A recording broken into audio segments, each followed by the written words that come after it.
क्या अमेरिकी राष्ट्रपति डोनाल्ड ट्रंप और इजराइल के प्रधानमंत्री बेंजामिन नेतन्याहू के रिश्ते अब टूटने की कगार पर हैं? खबर है कि ईरान के साथ एक ऐतिहासिक शांति समझौते और हॉर्मुज स्ट्रेट को दोबारा खोलने की डील के बीच इजराइल अब रोड़ा बन गया। डोनाल्ड ट्रंप जहां ईरान से महाडील का दावा पेश कर रहे हैं, वहीं ईरान ने साफ किया है कि लेबनान पर हमले रुकने के बाद ही समझौता होगा। और इधर इजराइल मानने को तैयार नहीं है। इजराइल लगातार अड़चन डाल रहा है, वो हमले नहीं रोकेगा, ऐसी वार्निंग भी उसने दी। महीनों से जारी अमेरिका और ईरान के बीच का भीषण तनाव अब एक बहुत बड़े टर्निंग पॉइंट पर पहुंच गया। अमेरिकी राष्ट्रपति डोनाल्ड ट्रंप ने दावा किया कि अगले एक हफ्ते के अंदर दुनिया के सबसे महत्वपूर्ण तेल मार्ग हॉर्मुज स्ट्रेट को खोलने और परमाणु कार्यक्रम पर समझौता हो सकता है।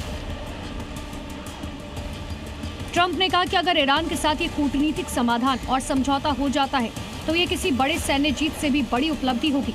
लेकिन इस महाडील के रास्ते में एक बड़ा रोड़ा आ गया, और वो रोड़ा कोई और नहीं बल्कि अमेरिका का सबसे करीबी दोस्त इजराइल है। दरअसल अमेरिका और ईरान के बीच चल रही इस गुप्त बातचीत के दौरान ईरान ने अमेरिका को अल्टीमेटम दे दिया। ईरान ने साफ चेतावनी दी, अगर इजराइल ने लेबनान और हिजबुल्लाह पर अपनी सैन्य कार्रवाई नहीं रोकी तो वो अमेरिका के साथ चल रही कूटनीतिक बातचीत को तुरंत रोक देगा। इसके तुरंत बाद ट्रंप ने मामले में सीधे दखल दिया। अमेरिका ने एक सीज फायर प्रस्ताव तैयार किया जिसके तहत बेरूत पर इजरायली हवाई हमले रुकने थे और बदले में हिजबुल्लाह भी इजराइल पर रॉकेट दागना बंद करता। लेबनान के अधिकारियों के मुताबिक हिजबुल्लाह इस अमेरिकी प्रस्ताव को मान चुका है, लेकिन इजराइल के प्रधानमंत्री बेंजामिन नेतन्याहू इस सीज फायर के लिए तैयार नहीं थे, जिसके बाद डोनाल्ड ट्रंप का गुस्सा 7वें आसमान पर पहुंच गया। उन्होंने सीधे नेतन्याहू को फोन लगाया और ऐसी फटकार लगाई जिसकी कल्पना किसी ने नहीं की थी। ट्रंप ने नेतन्याहू से बेहद तीखे लहजे में कहा, क्या तुम पागल हो गए हो? तुम आखिर क्या कर रहे हो? एक हिजबुल्लाह कमांडर को मारने के लिए तुम पूरी इमारतें तबाह कर रहे हो। ट्रंप यही नहीं रुके, उन्होंने नेतन्याहू को याद दिलाया कि वो कई बार उनका साथ दे चुके हैं। ट्रंप ने चेतावनी देते हुए कहा कि इन हरकतों की वजह से दुनिया में इजराइल के खिलाफ नाराजगी बढ़ रही है। ट्रंप ने सीधे शब्दों में कहा, अब हर कोई तुमसे नफरत करता है और इसी वजह से हर कोई इजराइल से नफरत कर रहा है। इसी भारी दबाव के बाद ट्रंप ने दावा किया कि उन्होंने बेरूत पर होने वाले एक बड़े हमले को रुकवा दिया, लेकिन इजराइल अपनी जिद पर अड़ा हुआ है। नेतन्याहू की कार्यालय ने बयान जारी कर साफ किया, उनकी नीति में कोई बड़ा बदलाव नहीं आया। इजरायली रक्षा मंत्री कात्ज ने यहाँ तक कह दिया कि लेबनान में कोई युद्ध विराम नहीं हुआ और इजरायली सेना दक्षिणी लेबनान में अपनी योजना के मुताबिक हमले जारी रखेगी। अब सवाल यह है कि क्या ट्रंप ईरान के साथ होने वाली महाडील को बचाने के लिए इजराइल को पूरी तरह रोक पाएंगे, या फिर नेतन्याहू की जिद अमेरिका की सबसे बड़ी कूटनीतिक जीत की उम्मीदों पर पानी फेर देगी। ब्यूरो रिपोर्ट, जी मीडिया।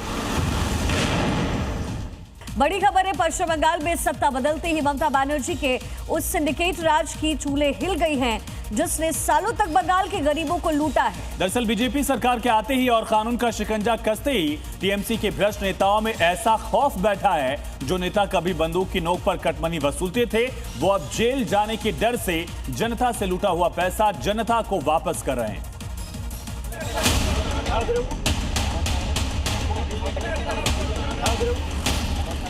पश्चिम बंगाल में सत्ता बदलते ही ममता बनर्जी के सिंडिकेट राज की कमर टूट चुकी है, जिसने सालों तक बंगाल को लूटा। सूबे में बीजेपी की सरकार क्या आई, टीएमसी के उन भ्रष्ट नेताओं और कार्यकर्ताओं में जेल जाने का ऐसा खौफ बैठा कि अब वो जनता के पैरों में गिरकर लूटा हुआ पैसा वापस कर रहे हैं। दक्षिण 24 परगना से लेकर कूच बिहार तक टीएमसी के करप्शन का लाइव कैशबैक काउंटर खुल गया है। जी न्यूज के कैमरे में कैद हुई ये तस्वीरें गवाह हैं कि बंगाल में अब सिर्फ और सिर्फ कानून का राज है। करप्शन का सबसे खौफनाक और हैरान करने वाला सच सामने आया है कूच बिहार के माथा भांगा से। साल 2021 में जब बंगाल में तीसरी बार तृणमूल कांग्रेस की सरकार बनी थी, तब फकीरे कुटी इलाके में टीएमसी के पंचायत सदस्यों और गुंडों ने आतंक मचाया था।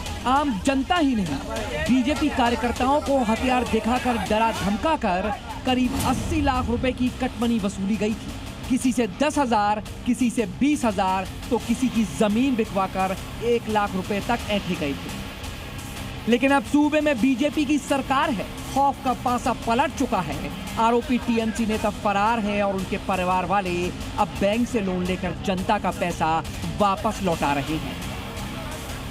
कूच बिहार से करीब 800 किलोमीटर दूर दक्षिण 24 परगना के नाम खाना का हाल भी अलग नहीं। वहां भी प्रधानमंत्री आवास योजना के तहत पक्का मकान दिलाने के नाम पर टीएमसी के स्थानीय नेताओं ने 45 गरीब ग्रामीणों से 5-5 हजार रुपए लूटे थे।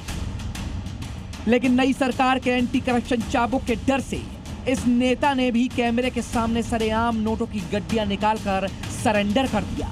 बंगाल में उत्तर से लेकर दक्षिण तक भ्रष्टाचारियों की इस टेंशन ने साबित कर दिया है कि शुभेंदु सरकार के आते ही अपराधियों के बुरे दिन शुरू हो चुके हैं। ये तस्वीरें इस बात का जीता जागता सबूत है कि ममता बनर्जी के शासनकाल में बंगाल के भीतर करप्शन किस कदर संस्थागत हो चुका था। बिना कटमनी दिए किसी गरीब को उसका हक नहीं मिलता था, लेकिन अब वक्त बदल चुका है, व्यवस्था बदल चुकी है। गरीबों का जो पैसा सालों तक दबा कर रखा गया वो अब सूद समेत वापस आ रहा है। नाम खाना और माता भंगा का ये वाकया तो सिर्फ एक शुरुआत है। सुशासन के इस दौर में अभी ऐसे कई और सिंडिकेट चलाने वालों को घुटनों पर आना बाकी है। ब्यूरो रिपोर्ट, जी मीडिया।